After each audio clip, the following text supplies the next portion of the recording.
People want to argue that we didn't have plastic surgery until pretty recently, but I think we've had it much longer than we're led to believe. For one thing, how do you think these surgeries came about? It's not like they just appeared. These surgeons had to learn how to perform these surgeries in college in the first place. And how were they taught? Right? The colleges don't invent these surgeries. It comes from higher up. And that can't be a thing unless it's been practiced enough. It's been established as an actual surgery that can be carried out again and again.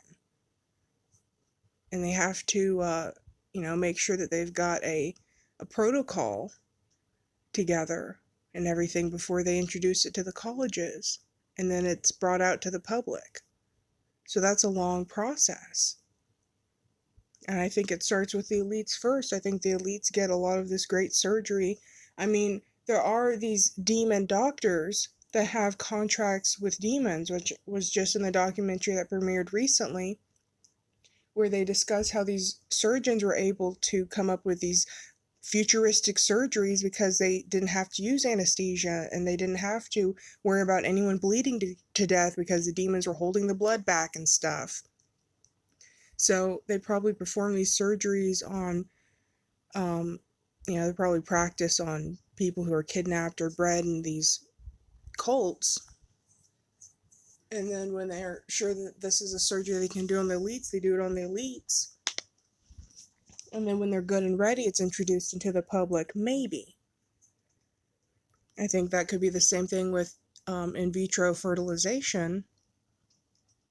I think that's probably how the elites have been doing it a very long time, if not forever.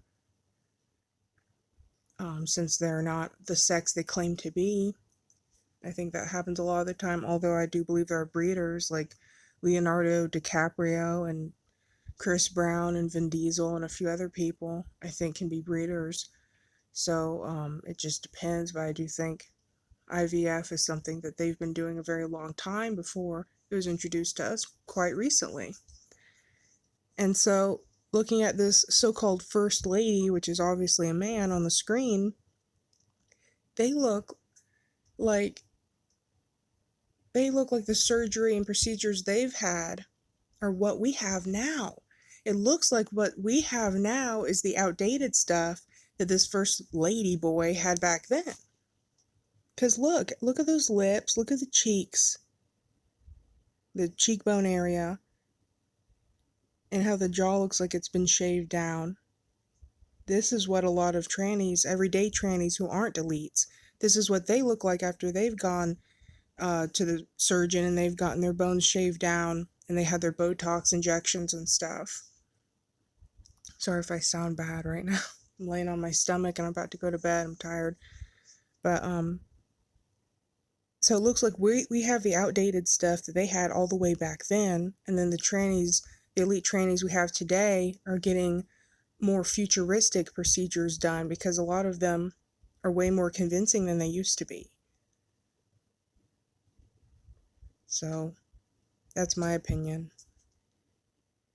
But yeah, this is a first lady of the United States. How have we been so blind for so long?